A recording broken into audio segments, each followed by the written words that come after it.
Assalamualaikum warahmatullahi wabarakatuh. Perkenalkan nama saya Nurul Hidayat, NBI 14422000057. Saya akan mempresentasikan tentang laporan praktikum material teknik. Di sini ada lembar persetujuan dan pengesahan dan ada kata pengantar. Puji syukur kepada Tuhan Yang Maha Esa yang telah memberikan rahmat dan kemurahan hatinya sehingga saya dapat menyelesaikan laporan praktikum material teknik dari hasil pengamatan data yang dilakukan. Terima kasih saya ucapkan pada Bu Elisa Sulistiawati, Sarjana Teknik Magistra Teknik sebagai pembimbing praktikum ini. Ini ada daftar isi yang diisi dengan persetujuan dan pengesahan laporan praktek dan kata pengantar. Daftar isi bab 1 berisi dengan pengujian tarik, pengujian kekerasan, pengujian impact. Di sini ada tersangka juga. Di sini ada tersangka juga. Dalam bab 1 pengujian tarik,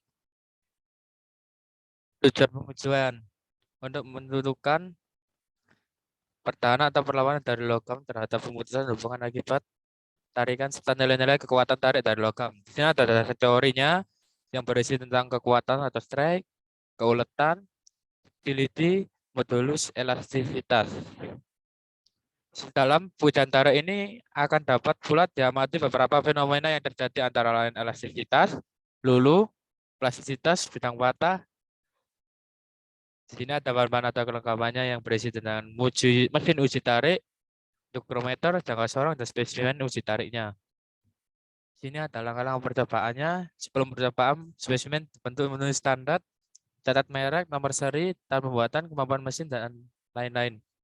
Sket mesin secara keseluruhan dan bagian utamanya. Siapkan dan pasang kertas grafik dan pulpen pada mesin. Ada alat ukur dan catat dimensi-dimensi dan spesimen sesuai dengan gambar. Perkiraan beban tinggi yang diberikan sebagai tahanan atau reaksi terhadap beban luar. Siapkan mesin tarik yang digunakan, catat skala mesin pada mesin tarik, pada spesimen saat percobaan, dalam mesin tarik, dan catat besarnya beban yield, ultimate, dan patah yang terjadi setelah percobaan. Ukur dan catat diameter pada bagian yang putus dan ukur pula panjang spesimen yang patah. Di sini ada contoh gambar dari gambar 1 dan gambar 2. Di sini juga ada grafik hasil uji tarik spesimennya. Ada aluminium, baja karbon rendah, dan baja. Di sini juga ada grafik juga dari aluminium. Di sini ada cara kerja untuk menghitung dari aluminium tersebut. Di sini ada baja karbon rendah dan grafiknya yang ada cara kerjanya juga. Ada baja juga yang diisi dengan cara kerjanya juga. Kurva tegangan dan rekaman sebenarnya ada aluminium. Di sini ada tabelnya, baja karbon rendah, dan baja. Di sini juga ada grafik juga dari kurva tegangan dan rekaman analisis. Jadi mencari tegangan dan rekaman baja karbon rendah. Di sini ada rumus-rumusnya yang sudah dijawab. Ada aluminium dan baja. Di sini ada analisis data yang berisi tentang diameter awalnya, diameter setelah patah, luas penampang, panjang awal, panjang akhir, tambangan panjang, beban lulu, beban maksimum, beban putus, tegangan lulu, tegangan putus, tegangan maksimal. Dan kesimpulannya itu ada standar pengujian yang baik dan benar adalah mengikuti peraturan umum yang berlaku mulai dari standar K3 yang harus diperhatikan dan diaplikasikan hingga tahapan uji tariknya. Dalam proses uji tarik terjadi peristiwa necking, di mana terjadinya pengecilan diameter spesimen hingga akhirnya putus. Dalam uji tarik yang telah dilaksanakan ada beberapa besaran yang dapat dilakukan seperti tegangan lulu, yang biasanya disebut yield strike, tegangan tarik maksimum, kekuatan patah, vector strike, elongasi, modulus elastisitas, dan kontraksi. Di sini ada bab 2 juga yang berisikan tentang pengujian kekerasan. Tujuannya itu untuk mengetahui nilai-nilai kekerasan, untuk mengetahui macam-macam metodenya, untuk mengetahui sistem kerjanya, untuk mengetahui prosedurnya, dan untuk mengetahui alat-alat yang digunakan dalam melakukan pengujian kekerasan. Di sini ada dasar teorinya, pengertiannya, faktor-faktor, metode.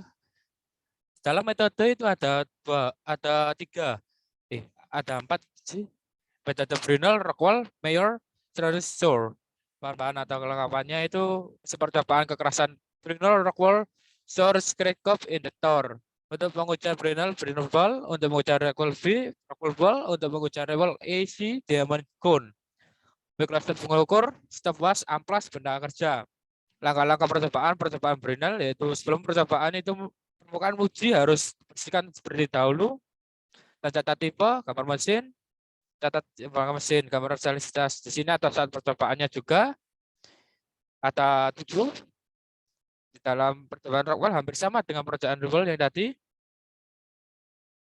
Dan isinya percobaannya juga sama. Di data penguji kekerasan ini ada data pengujian Brinell dan pengujian Rockwell. Sini ada tabelnya. Untuk menjawab soal sudah praktikum, saya memilih pengujian kekerasan dalam metode Rockwell karena metode Rockwell tingkat akurasinya sangat baik dan langsung bisa mengetahui hasil dari mesin percobaan dengan waktu yang lebih tepat dibandingkan dengan metode Brinell. Di sini ada tabel nilai hasil pengujian Brinell-nya.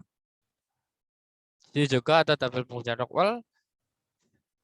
Pengujian Brinell keuntungannya itu mudah untuk dilakukan, dapat menguji berbagai macam bahan, dapat menggunakan metode integer dengan diameter yang berbeda asal memenuhi P per D kuadrat sama dengan konstan. Dapat mengetahui BAN yang besar. Ini kerugiannya yaitu karena pengukuran dilakukan secara manual, kemungkinan besar kesalahannya terjadi cukup besar. Untuk mengukur bahan yang sangat keras di atas 5.000 BAN, dapat integer yang baik, maksimal sampai 600 BAN. Pengajian Rockwell itu jika ada juga keuntungannya, kerugiannya, pengujian kekerasan mayor, pengujian kekerasan Vickers, pengujian kekerasan mikron dari sini ada analisis data yang pada praktik Rockwell pengujian kekerasan dilakukan pada spesies yang berbeda. Dengan beberapa titik ada permukaan spesimen yang digunakan adalah ST41 aluminium ST37. Dari data yang dapat dari pengujian Rockwell beberapa jenis uji, yaitu bahannya sangat keras, jauh dari Burai, Rara yang rata-rata yang diperoleh dari hasil data adalah bahwa BAN teman-teman ini ada rumusnya. ST kekerasannya, ST41 aluminium kekerasannya. Di sini kesimpulan saya yaitu metode Rockwell lebih mudah digunakan daripada metode Brinell karena pada uji Rockwell hasil langsung dapat diketahui. Dan besar-besaran beban yang diberikan mempengaruhi nilai kekerasan material, penelitian, dan besarnya beban. Di dalam bab 3 ini ada pengujian impact, yaitu tujuan praktikum ini untuk melihat ketahanan bahan terhadap adanya pembahan tiba-tiba atau mendadak untuk mengetahui kepekaan logam terhadap adanya nodes.